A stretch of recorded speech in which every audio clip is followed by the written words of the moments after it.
warahmatullahi wabarakatuh. Waalaikumsalam warahmatullahi wabarakatuh. Allahumma salli ala sayyidina Muhammad wa ala ali sayyidina Muhammad. Sallallahu. Maaf jika kita wanita sedang libur atau menstruasi, apakah boleh memuaskan suami menggunakan mulut? Terima kasih. Bismillah. Di saat kemarin ada yang tanya masalah apa itu? Jadi kalau sudah urusan hal semacam itu, mari kita tingkatkan wibawa majlis, supaya tidak di majlis kita bicara sesuatu yang tidak pantas. Kemarin ada yang tanya masalah apa, lupa kemarin. Juga masalah-masalah yang sensitif seperti itu. Dan jangan membiasakan kita di majlis saat membicarakan hal yang demikian itu dengan dibarengi dengan guyonan, merendahkan syariat itu. Menjadi sebab barokahnya ilmu dicabut. Baik, kita bicara tentang syariat. Suami istri halal. Anda boleh berbuat apa saja suami istri. Bebas. Anda bersenang-senang dengan kupingnya, dengan rambutnya, dengan apa saja boleh. Halal. Cuman yang diharamkan dalam dua keadaan. Waktu haid memasukkan ke lubang depan. Memasukkan seorang suami alatnya ke lubang depan. Kemudian yang kedua yang diharamkan memasukkan ke lubang belakang. Baik dalam keadaan haid atau tidak haid, hukumnya haram dan dosa besar. Ini usalah haid. Yas'alunaka 'anil mahid. Qul huwa adza fa'tazilun nisa fil mahid. Bertanya tentang haid, bagaimana? Jauhi wanita untrusan itu. Tidak boleh menggauli istri dalam keadaan haid. Haid bukan istihadah ya. Istihadah adalah darah tapi bukan darah haid. Ini ada ilmunya khusus. Tanyakan kepada ahlinya nanti. Kita juga punya diklat haid praktis 30 menit 30 menit. Kemudian selebihnya adalah Anda boleh bersenang-senang, boleh apa saja. Mohon maaf, jadilah wanita cerdas. Ini adalah ilmu yang mungkin jarang dihadirkan.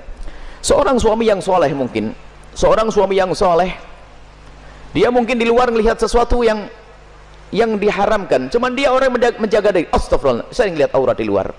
Karena dari seorang soleh, dia tidak mau menuruti itu semuanya. Karena itu adalah haram, maka dia tutup mata, pejam mata dan menjauhkan itu semuanya.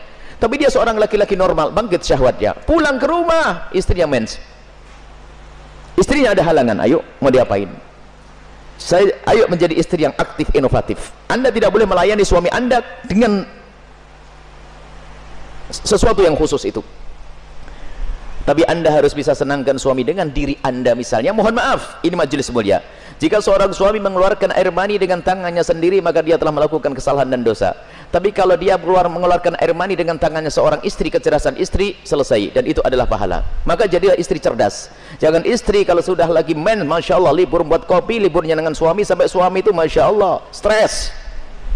Anda bisa menyenangkan dengan diri Anda. Mohon maaf, mufakhadah di antara dua paha yang penting tidak masuk wilayah itu. Atau apa saja, mohon maaf ini saya sampaikan majelis mulia, sebab banyak wanita gayanya sih modelnya kayak hebat-hebat, tapi Masya Allah bikin stres suami. Hati-hati itu, hei para wanita, sadar.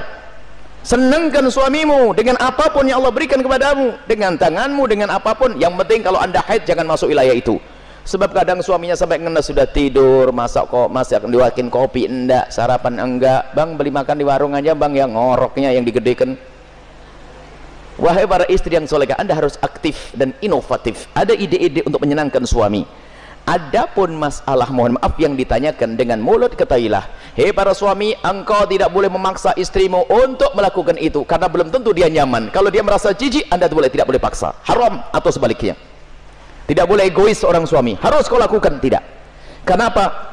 Mohon maaf, karena itu adalah wilayah yang bukan wilayah bersih. Wilayahnya orang dari makanan yang bersih dibuang lewat mana? Lewat itu. Akan tapi kalau memang ada seorang wanita yang mau melakukannya misalnya atau sebaliknya, bagaimana, apakah boleh? Ketahuilah, di situ ada cairan yang najis. Air mani tidak najis, khilaf di antara ulama. Madhab Syafi'i najis, tapi cairan selalu najis. Maka kalaupun seandainya harus melakukan, mohon agar tidak ditelan. Karena itu adalah jangan sampai karena itu najis. Tidak usah ditelan cairan-cairan. Adapun masalah air mani adalah khilaf di antara ulama, akan tapi boleh seorang suami, seorang istri melakukan yang demikian tentu dengan keridhaannya dan tentunya dengan waspada. Tidak boleh sampai ada masuk ke dalam perutnya sesuatu, karena itu ada madhi. Sebelum mani adalah najis, cairan-cairan sebelum mani adalah najis. Dan wahai para suami dan para istri, yuk kita melakukan sesuatu yang sesuai dengan petunjuk Nabi SAW, akhlaklah yang baik. Dan kenapa biasanya ada pertanyaan demikian ini? Karena apa? Naudzubillah, ada yang ditonton yang salah, gurunya salah, dari film-film yang ngaco itu ditiru, sehingga dia bingung untuk menyelesaikan urusan pribadinya dengan cara ini cara itu. Tidak ada cara yang lebih indah dari diajarkan Nabi. Seorang laki-laki duduk di perempatan istrinya, maksud duduk di atas perut istrinya, di atas ini, itu adalah cara yang paling bagus. Nggak usah macam-macam, petunjuk dari Nabi. Itu hanya gara-gara sering nonton film kotor, makanya banyak pertanyaan aneh. Tapi pun harus dijawab, harus dijawab, harus dijawab, selesai. Semoga Allah bisa menjadikan Anda orang yang bisa menyenangkan. Termasuk wahai para suami, mungkin ada seorang suami yang, mohon maaf, ada bermacam-macam sebab, ada ejakulasi dini dan sebagainya dan sebagainya. Tapi ketahuilah, jangan biarkan istrimu terlantar.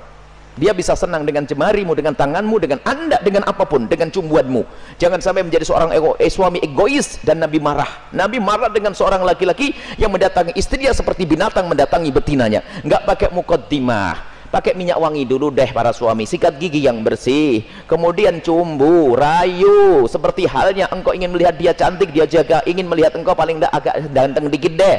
Kemudian lihat, seperti halnya matanya ingin melihat dirimu indah, telinganya juga ingin mendengar kalimat indah, dan juga hidungnya pun juga ingin mencium bau harum. Cobalah siap. Makanya sebelum pulang kantor itulah mampir pom bensin dulu deh, bersih-bersih pakai minyak wangi. Ini penting. Nah, kemudian jangan sampai, mohon maaf, Anda puas, dia tidak puas, Anda zalim. Kalaupun Anda tidak bisa memuaskan dengan itu karena mungkin Anda punya sesuatu, sakit dan sebagainya, maka ketahuilah, istrimu adalah seorang wanita yang beriman. Dia tidak akan melakukan zina, akan tapi Anda harus bisa memuaskan dengan apapun, dengan tangan Anda dan seterusnya. Kalau dia mencari kesenangan dengan tangannya sendiri, wanita itu, dia dosa. Tapi kalau dengan tangan sang suami, tidak dosa. Mohon maaf, ini majelis mulia, dan jangan dijadikan bahan guyonan yang demikian ini. Ini adalah ilmu. Kadang-kadang begitu, suami cuek, mendatangi istrinya sudah nggak pakai muqaddimah, langsung selesai. Punya anak 6, nggak pernah seorang istri merasakan senangnya dalam hubungan suami istri. Akhirnya apa? Itulah yang menjadikan istri ogah-ogahan. Mau melayani suami, saya dapat mandi saja, tidak pernah mendapatkan kesenangan. Anda suami zalim. Baik, istri pun juga demikian. Selesai, aktif, inovatif, indah. Karena itu halal. Adapun yang haram tidak dibahas. Keharaman zina, hina, rendah di dunia, rendah di akhirat. Zina rendah di dunia, rendah di akhirat. Semoga Allah menjauhkan kita dari zina, mencukupkan dengan yang halal.